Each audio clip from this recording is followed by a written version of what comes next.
On a crisp, tension-filled morning, the kind of morning where the air seemed to hold its breath, something happened that no one could have predicted. It was the kind of event that would leave a lasting mark on anyone who witnessed it, an event that would ignite a powerful conversation about race, power, and justice. In the middle of a bustling city, in the most public of places, a confrontation between authority and integrity unfolded that would shake everyone who saw it. The story begins with General Marcus Thompson, a respected military leader with a reputation for honor and duty. A man who had risen through the ranks through sheer merit, bravery, and an unwavering commitment to the service of his country. He had led soldiers in battle, made difficult decisions, and earned the respect of everyone who served under him. But none of that mattered to the officer who would soon cross his path on that fateful morning. Officer James Mitchell, a white police officer, had never been known for his subtlety or his capacity for understanding the complexities of the world around him. His actions were often driven by assumptions, his decisions were based on what he thought he knew, and his authority was something he wielded without hesitation. On this particular morning, Officer Mitchell had no idea who he was about to encounter. When General Thompson stepped out of his car, dressed in his uniform and carrying the weight of the day's duties, he was simply going about his business, unaware that his life was about to be disrupted by an unjust act of authority. The moment he crossed paths with Officer Mitchell, however, everything changed. What happened next would set off a chain of events that no one could have anticipated. Officer Mitchell, without any clear reason or provocation, stepped up to the general and demanded to see his identification. His voice was firm, authoritative, but lacking in respect. He wasn't asking for information. He was making an assumption based solely on appearances and bias. Thompson, who had earned every badge and title through years of service, found himself being questioned as if he were a suspect rather than the respected officer he was. The audacity of the moment left everyone nearby stunned.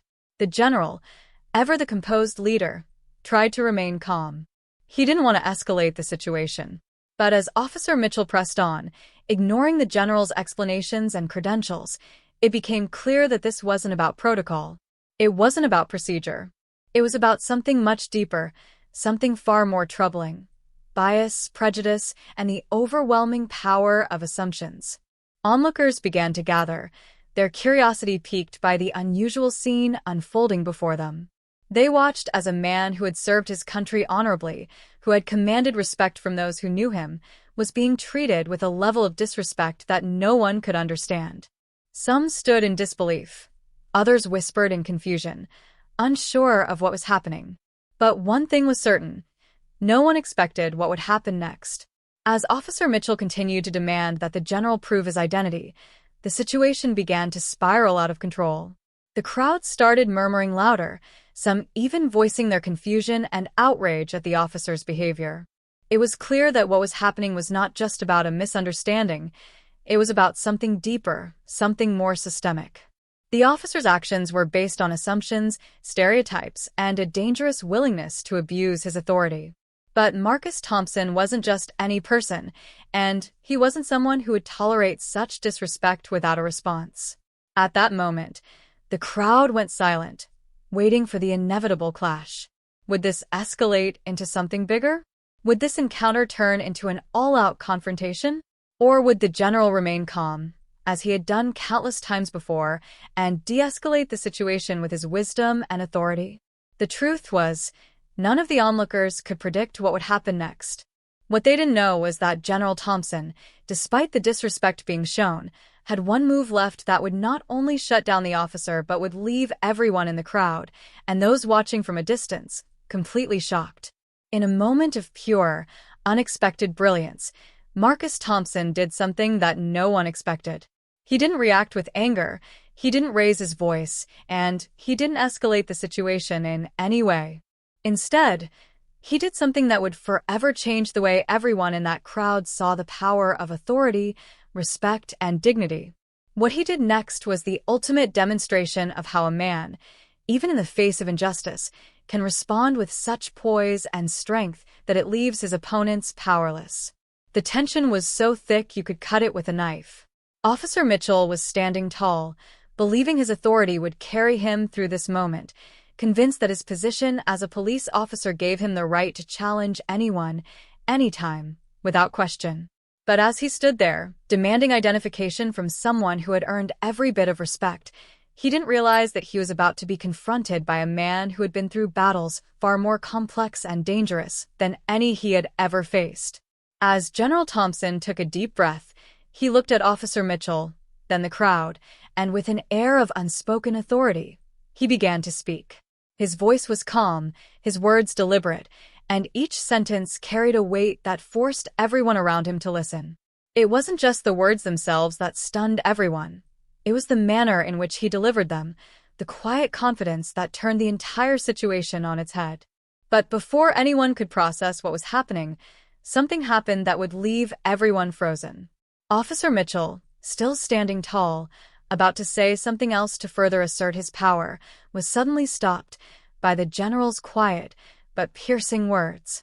What followed next would not only surprise the crowd, but change the course of events for everyone involved. The story was just beginning, and the tension was far from resolved. What would happen next would challenge everything people thought they knew about power, respect, and the way authority should be exercised. Stay tuned to find out how General Thompson turned the tables in the most unexpected way possible, and how it changed the lives of everyone who witnessed it. The air hung thick with tension as the general's words echoed through the crowd. Officer Mitchell stood frozen, his face flushed with confusion and anger, while those around him began to murmur, some uncertain, others growing increasingly uncomfortable with what they were witnessing. It was a standoff, but the roles weren't clear. One man stood in his uniform, a symbol of power and authority.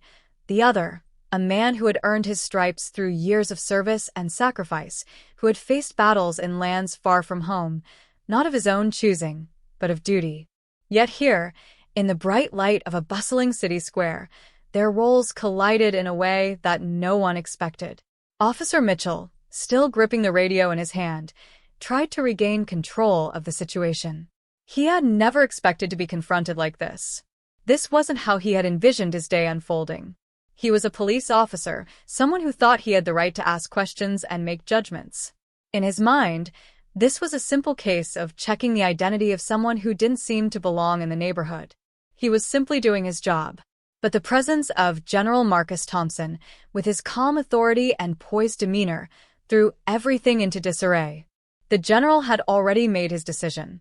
He wasn't going to let this encounter escalate into something worse. But it was clear that the officer wasn't going to back down easily, especially in front of a growing crowd. He wasn't accustomed to people questioning his authority, especially not in front of witnesses. For a moment, his grip on the radio tightened, as if he was preparing for the worst. But before anything else could happen, Marcus made his move. "You have a job to do, officer," the general said, his voice carrying through the air, clear and unwavering. "But so do I. And today, your job is to respect mine. You'll find that I've earned everything I've achieved with hard work, not by wearing a badge." It wasn't just what Marcus said, it was the way he said it. There was no anger in his voice, no hint of malice, just a quiet strength that seemed to pierce through the tension. The words hung in the air like a challenge, a calm declaration of authority that was impossible to ignore. It was as though he were reminding the officer of the respect that should be given to every person, no matter their rank or uniform. The crowd fell into a strange kind of silence. Some people exchanged uneasy glances, others began to take a step back, sensing that something deeper was at play here. The officer, who had been so sure of his position just moments before, now found himself momentarily speechless. His face reddened, his posture stiffened, and the air between him and the general crackled with unspoken tension. But Marcus wasn't done. The general knew that he had to make his point. He wasn't just fighting for himself. He was fighting for everyone who had ever been unjustly judged or treated unfairly based on nothing more than their appearance. His entire life had been about pushing back against the prejudices that tried to define him. He had faced these types of challenges before, on the battlefield, in the halls of military command, and even in the hearts and minds of those who doubted him. This wasn't a new battle. It was just a different kind of war. I've served this country, fought for its freedoms, bled for its people, Marcus continued, his voice growing more measured, but still steady. I didn't do that to be harassed by someone who sees nothing but the color of my skin. You want proof of who I am? Ask yourself, what kind of man do you think I am, based on your assumptions? But if you really want to know, you'll have to do something most don't. Look beyond your badge and see the person in front of you. His words were sharp and precise, hitting Mitchell like a physical blow. The officer, despite himself, began to take a small step back, a momentary flicker of doubt crossing his face. But his pride was still strong, and he wasn't willing to back down completely. This wasn't just about following orders anymore. This was about control, about maintaining the narrative that he was in charge. But how much could he control when the truth was staring him in the face? As Marcus stood there, waiting for the officer's next move, a couple in the crowd began to speak. The wife, an older woman with a quiet but firm voice, leaned into her husband. I don't think he knows who he's dealing with, she whispered, watching the confrontation unfold with a mixture of concern and fascination. This man is a general. Her husband nodded in agreement. He's right, though. No one should be treated like this. Not like they're some common criminal, just for the way they look. The bystanders were starting to come around, but Officer Mitchell, clearly on the defensive, still refused to accept the reality of the situation. He was beginning to recognize the gravity of what was happening, but his pride was still in full force. He wasn't going to let his own lapse in judgment define him in front of so many people. His gaze shifted between Marcus and the growing crowd, but the words he wanted to say were stuck in his throat. The silence was deafening now, almost as if the entire world had paused to watch the unfolding drama. No one knew what would happen next. Everyone was holding their breath. Would Marcus keep his composure and leave, or would he push the officer even further? Would Mitchell apologize, admitting that his assumptions were wrong, or would he double down and try to arrest the general, risking the consequences of escalating the situation even more? Just when it seemed like the stalemate would stretch on indefinitely, something unexpected happened. A figure from the crowd, someone who had been watching quietly, stepped forward. It was a teenager, a young black boy, no older than 16, who had been standing at the edge of the group, absorbing the tension. With his head held high and a quiet sense of purpose, he walked up to Marcus Thompson and, without saying a word, offered him a small nod of respect. The teenager's simple action, so full of meaning and courage, sent a ripple through the crowd. It was a subtle but powerful acknowledgement of the general's dignity, a recognition of the strength in his calmness. In that moment, the young boy seemed to embody everything that the general stood for, the quiet strength that came from within, the resilience that only time and experience could forge. Marcus met the teenager's gaze, and for a brief moment, the weight of the world seemed to lift. There was something about the young boy's silent solidarity that spoke volumes. It wasn't just about the words or the confrontation, it was about the silent agreement between them, a mutual recognition of the fight that was still ongoing.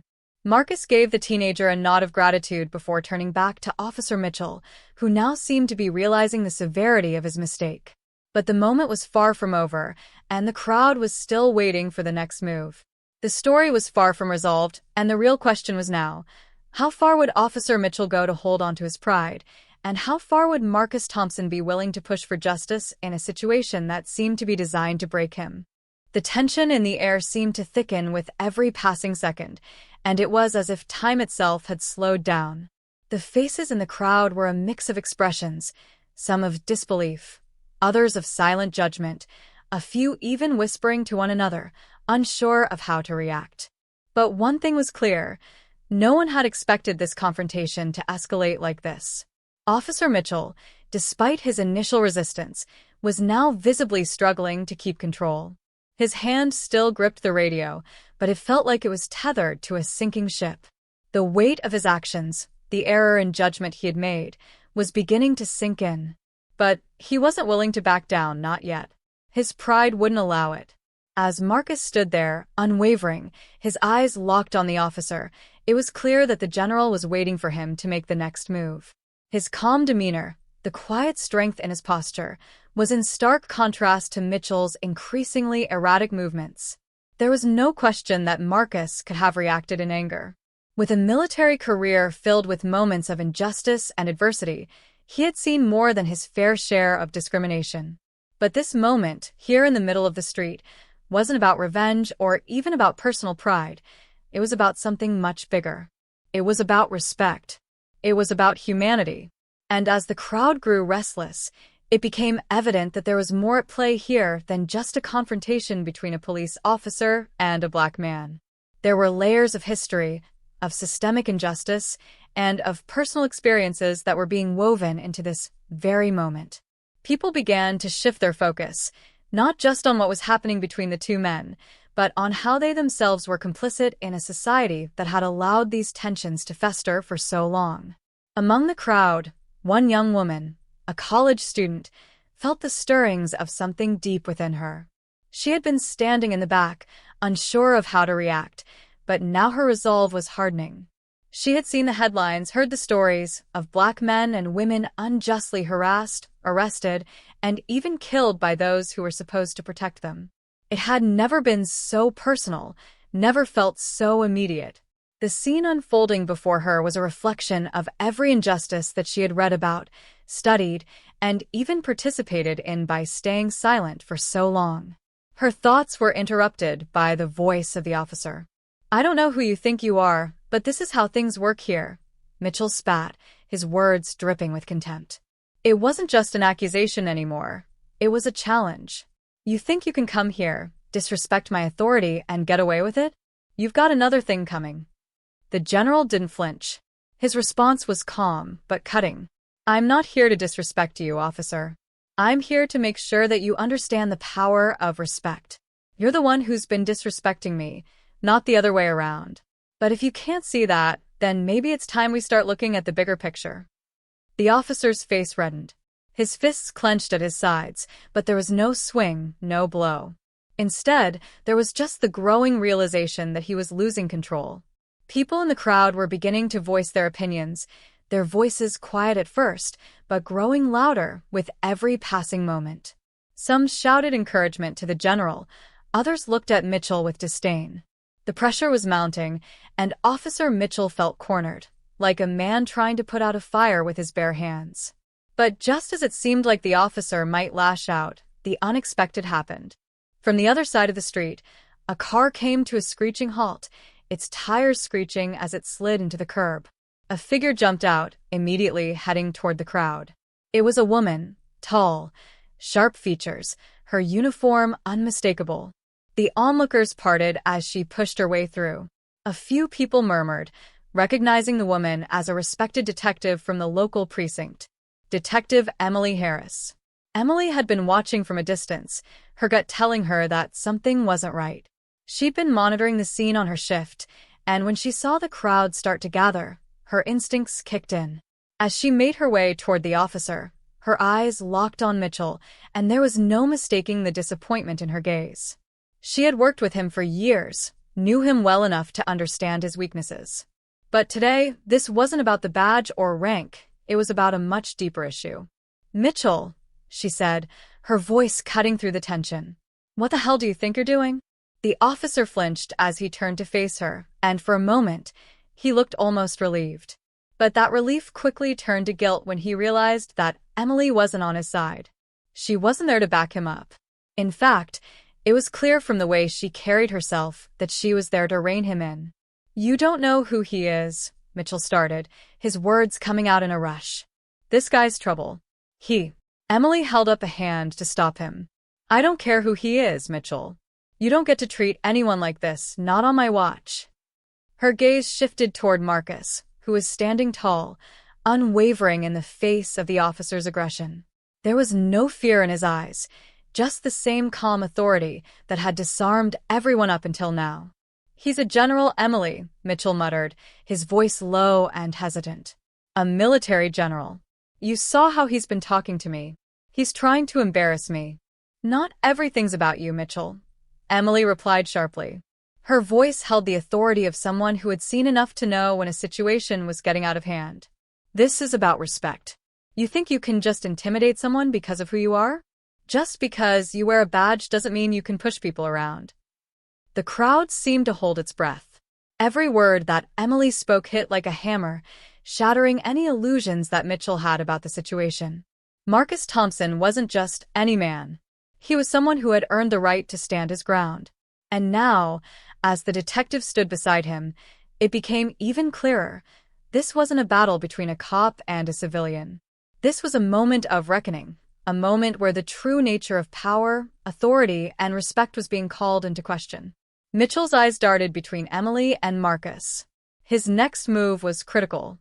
He had no backup, no way of retreating from this. The realization of what he had done began to settle in, and with that realization came the crushing weight of his own insecurity. He wasn't the only one with power here, and this wasn't just about enforcing the law, it was about the boundaries of human dignity. The crowd, sensing that the officer was on the verge of a breakdown, held their collective breath. What would happen next? Would Officer Mitchell back down and apologize? Would the situation spiral out of control? Or would something more profound unfold, forcing everyone to confront the truths they had long avoided? The answers were still unclear, but one thing was certain. The tension wasn't going away anytime soon. The silence that followed felt thick, like the calm before a storm. The crowd, once buzzing with energy, seemed to hold its breath. All eyes were on Officer Mitchell, waiting for him to make his next move. His hands were trembling slightly, betraying his outward bravado. Every second felt like an eternity, as if time had stretched to the point where even the smallest decision could alter everything. Marcus stood firm, his expression unreadable, his gaze locked on Mitchell. There was no anger in his eyes, no fear, just an overwhelming sense of calm. But beneath that calm was something far more powerful, the quiet certainty that he was in the right, that his dignity could not be compromised. He had seen too many moments of injustice to let this one slide, but he wasn't looking for a fight. He wasn't here to humiliate the officer or anyone else for that matter. This was about something bigger, a system that needed to be held accountable, a society that needed to confront its biases. Mitchell's breath came in shallow bursts as he looked from Emily to Marcus, his mind racing. He had seen his own authority slip through his fingers before, but this was different. This wasn't just some minor infraction. This was a moment that would define him. It could break him or build him up, depending on what choice he made next. The weight of that realization began to sink in, and his face flushed with a mixture of frustration and fear. Emily, standing beside Marcus now, could see the cracks in Mitchell's confidence. She had been on the force long enough to recognize when someone was over their head, and it was clear that Mitchell was drowning in his own arrogance. He had misjudged the situation from the start, and now it was spiraling out of control. "Mitchell," Emily said, her voice steady but firm. "This isn't you.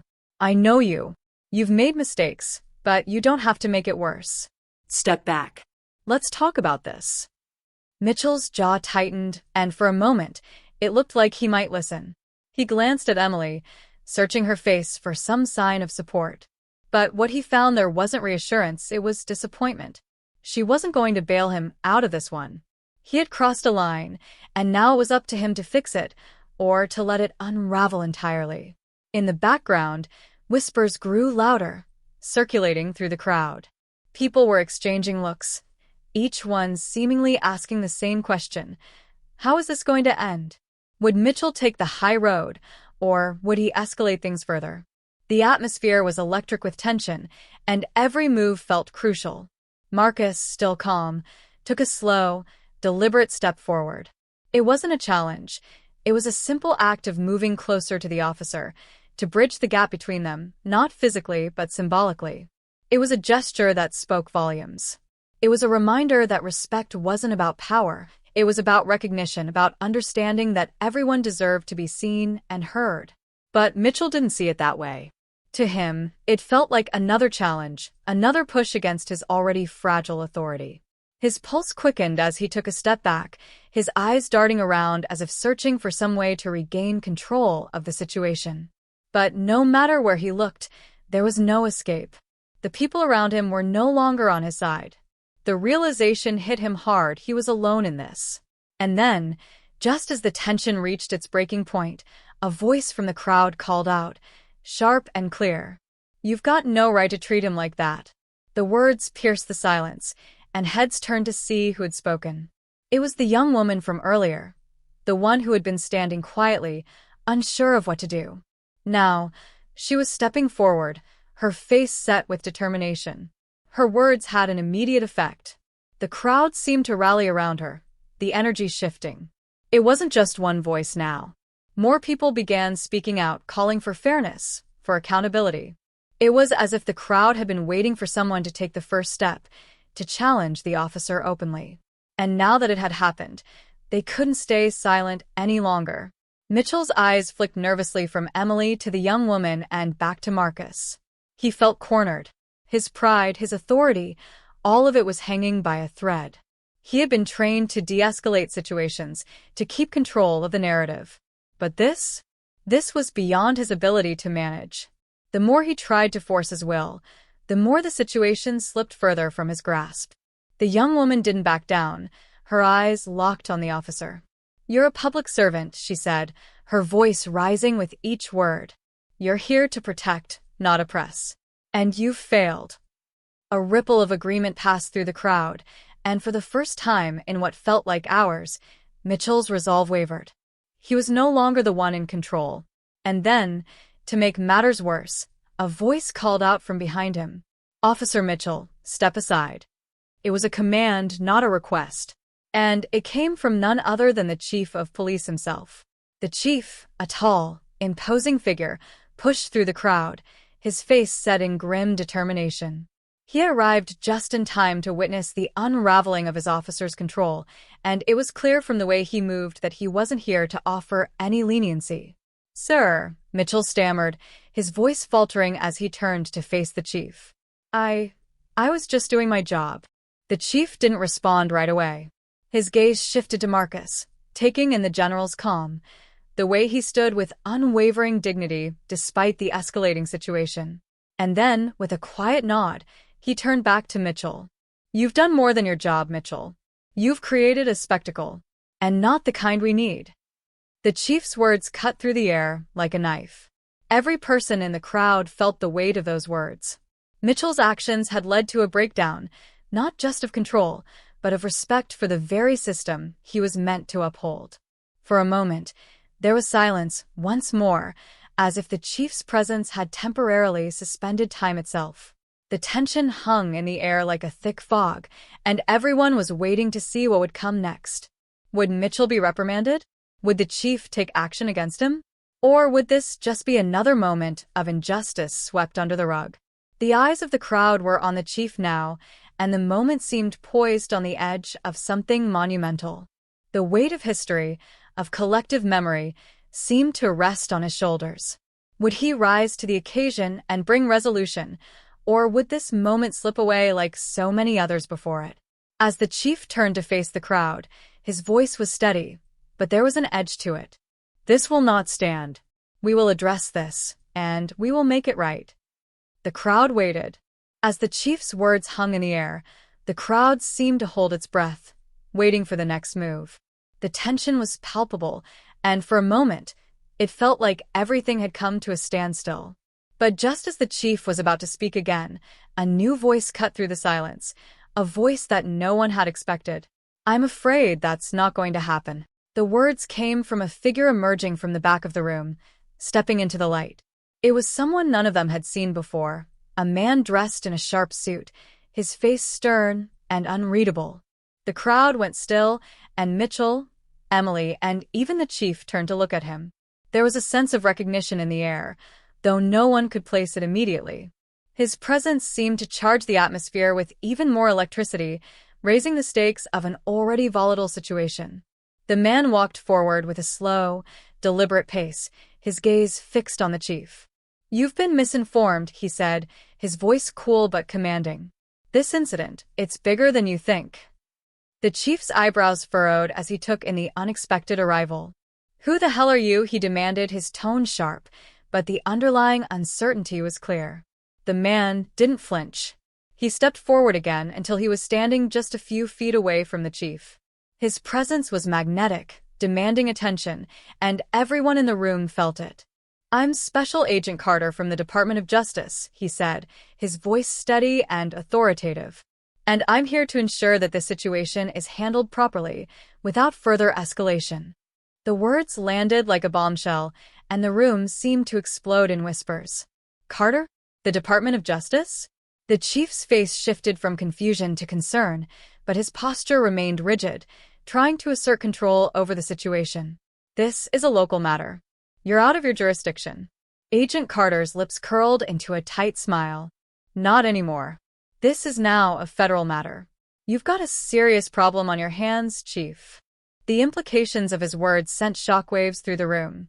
The chief's authority was being undermined right before his eyes, and there was nothing he could do about it. He turned his gaze to Mitchell, who stood behind him, his face pale. The officer's confidence had completely evaporated, and it was clear he had no idea how to handle the situation now. Mitchell opened his mouth, as though to protest, but Carter silenced him with a single, cold look. "No more mistakes, officer. This is beyond your reach." For a long moment, no one spoke. The weight of the situation hung over everyone like a storm cloud, the tension thick enough to suffocate anyone who wasn't used to the high-stakes drama unfolding before them. Carter, standing unwaveringly, glanced briefly at Marcus, who had been watching the scene unfold with a sense of quiet understanding. The general's stoic demeanor was a stark contrast to the panic now evident in the officer's eyes. Agent Carter's attention turned back to the chief.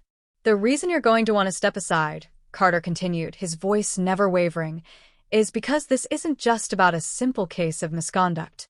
This is about something much larger. Something that could bring down your entire department." The chief's jaw clenched, his hands instinctively curling into fists as the gravity of Carter's words set in. He had been in law enforcement long enough to understand the weight of what was being implied. Something larger? A scandal? A cover-up? The possibilities raced through his mind, but none of them made him feel any better. "I'm warning you," the chief said, his voice tinged with barely contained anger. "You don't know what you're dealing with here." But Carter was unfazed. "Oh, I know exactly what I'm dealing with, Chief. And I'm prepared to take it all the way." He paused for a moment, letting his words sink in. "This is just the beginning." The air felt charged, and a hush fell over the crowd. The drama that had been unfolding, with all its intense emotions and power struggles, now seemed to pale in comparison to what Carter was implying. What did he mean by "this is just the beginning"? What larger game was he talking about? And how deep did this go? The chief's face paled, and for the first time, doubt flickered in his eyes.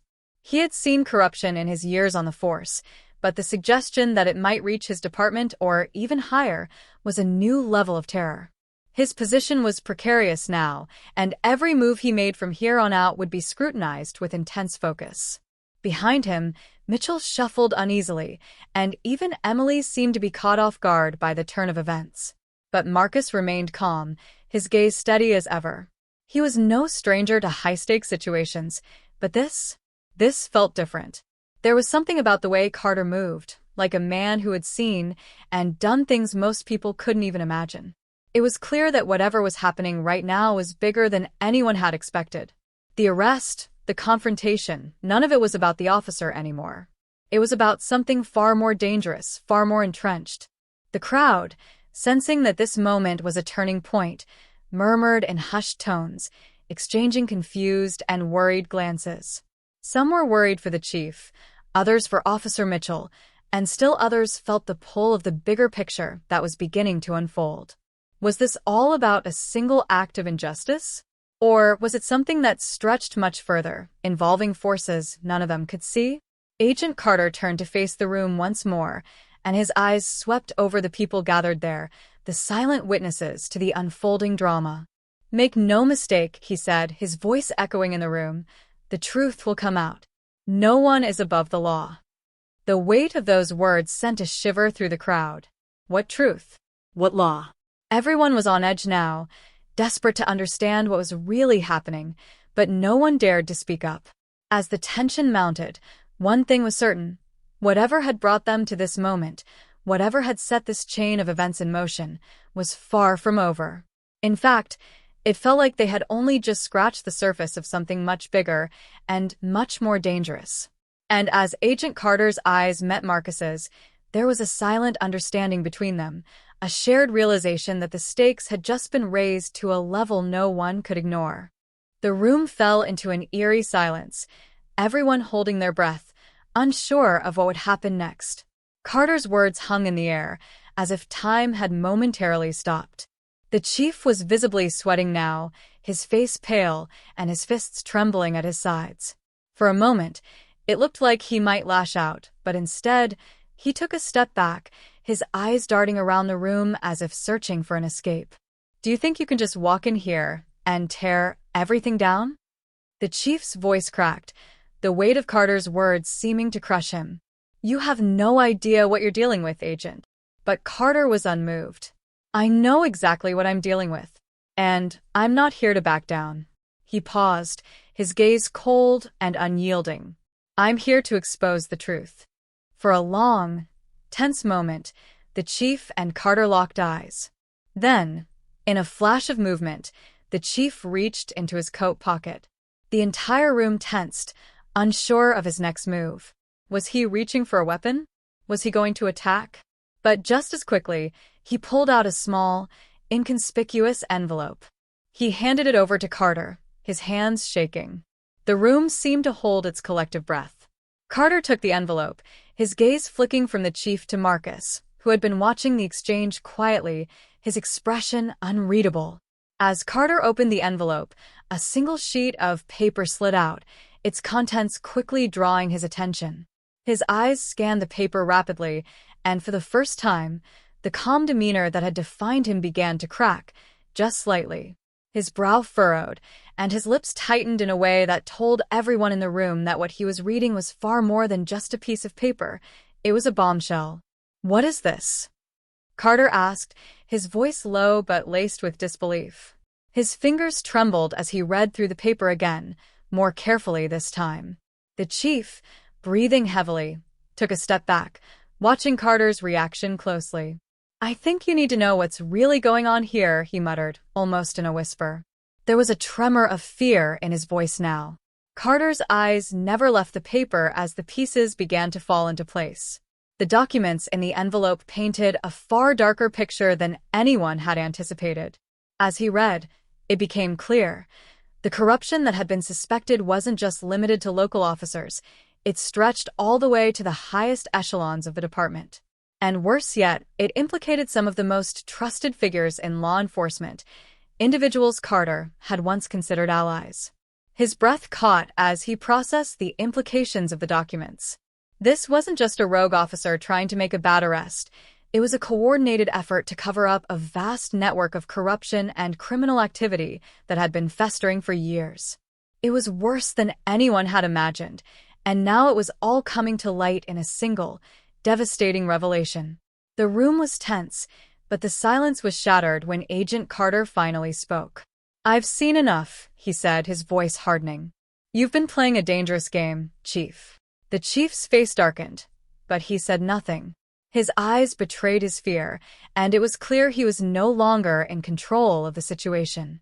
The balance of power had shifted, and he could feel it. He had underestimated Carter, and now, it was too late to do anything about it. "You thought you could cover your tracks," Carter continued, "but it's all here. All the evidence we need.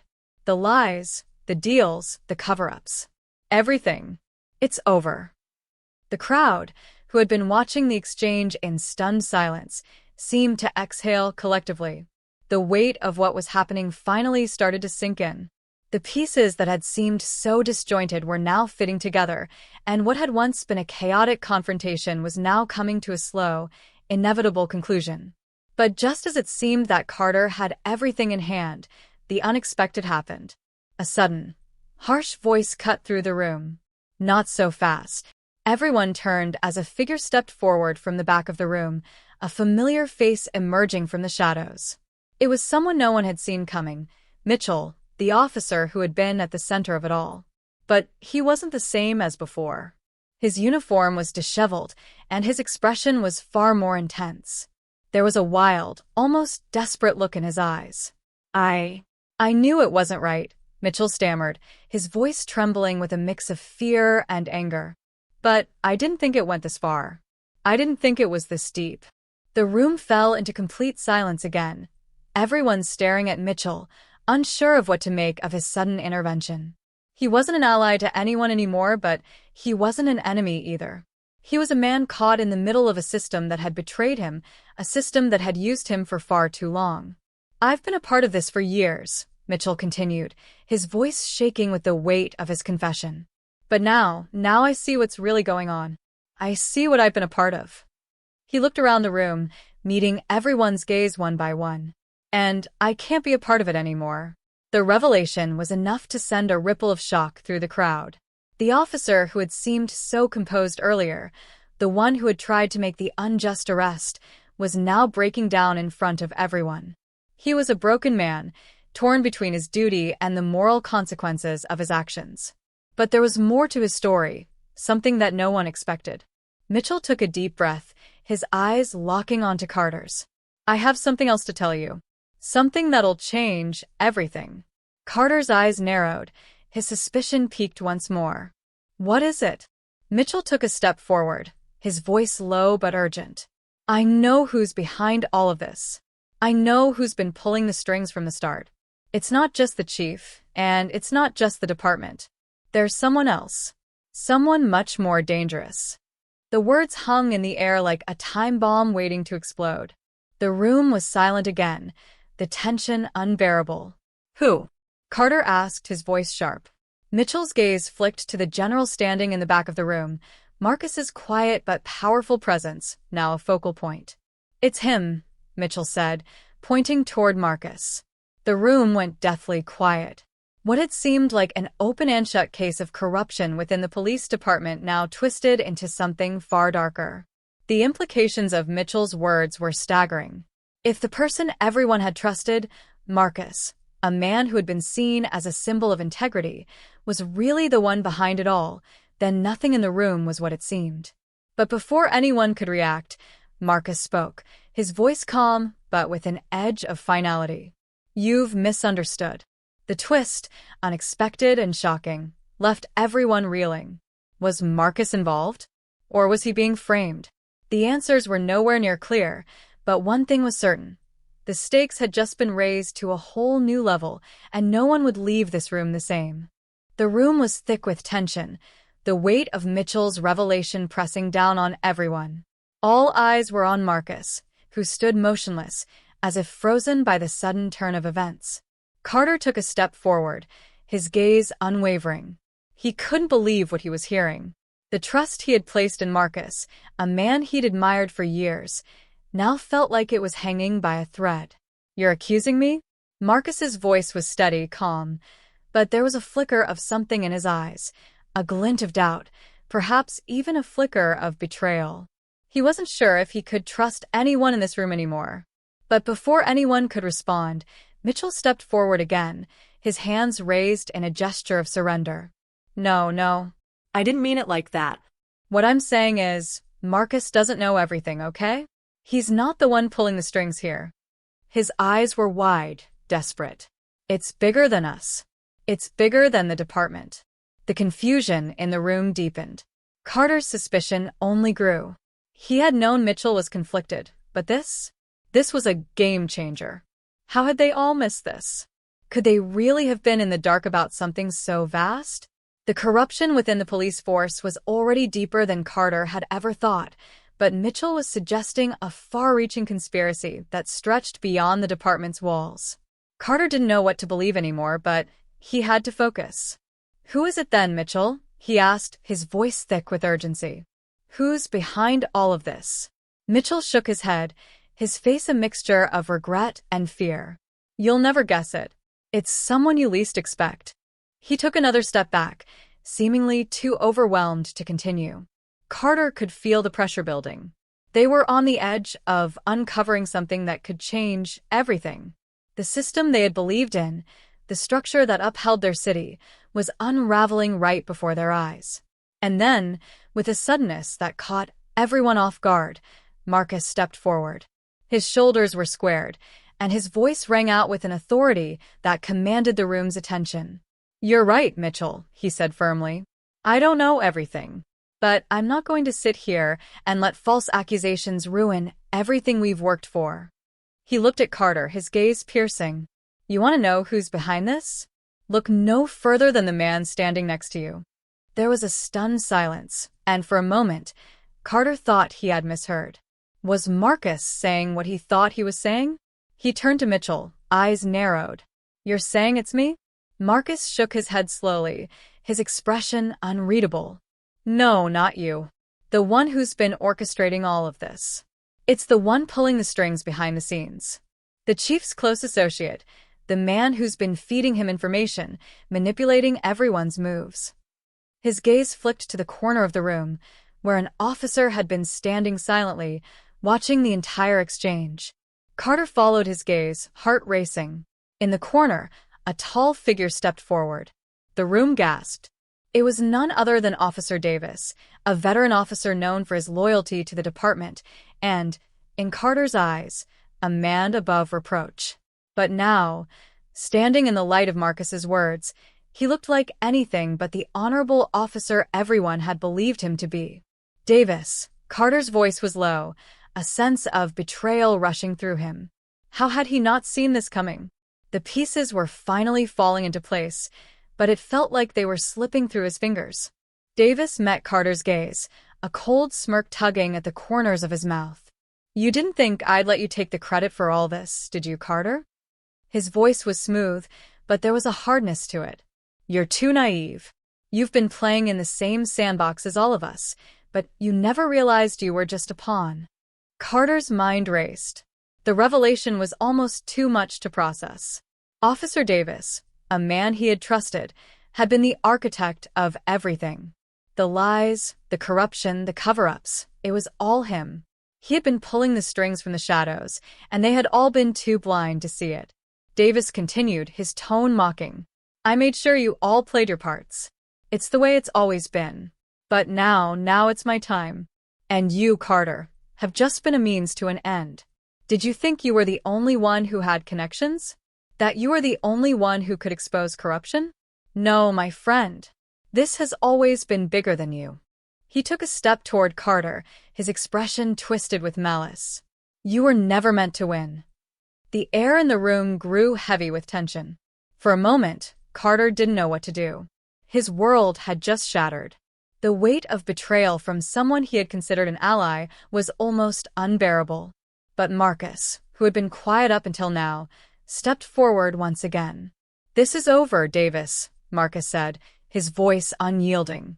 "You've been caught, and you're not going anywhere. The system might have been in your hands for a while, but no more." He turned to Carter. "We've got the evidence. Everything you need to bring this to an end." Carter's pulse quickened. This was it. The moment of reckoning had arrived. The man who had been behind all of it was finally exposed. Davis's grip on the department was loosening, and it felt like the first real chance at redemption they had. The confrontation in the room was far from over, but Carter felt a sense of clarity. For so long, it had felt like everything was a tangled mess of lies, but now, it was all making sense. Davis's role in the corruption was undeniable, and with Marcus's help, Carter knew they had the leverage they needed to take him down. Davis stood there, a dark expression on his face, but his confidence was fading. He could sense it too. His time was up. His empire was crumbling. "You won't get away with this," he hissed, his eyes narrowing. "You've underestimated the system," Marcus said, his voice like steel. "It's not just about power. It's about integrity. And we're taking that back." With those final words, Carter knew the fight wasn't over, but it was beginning to turn in their favor. The darkness had been exposed, and the light of truth was shining through. As the room began to empty, Carter couldn't help but feel a sense of pride. They had taken down one of the most dangerous men in the system, but the battle was far from won.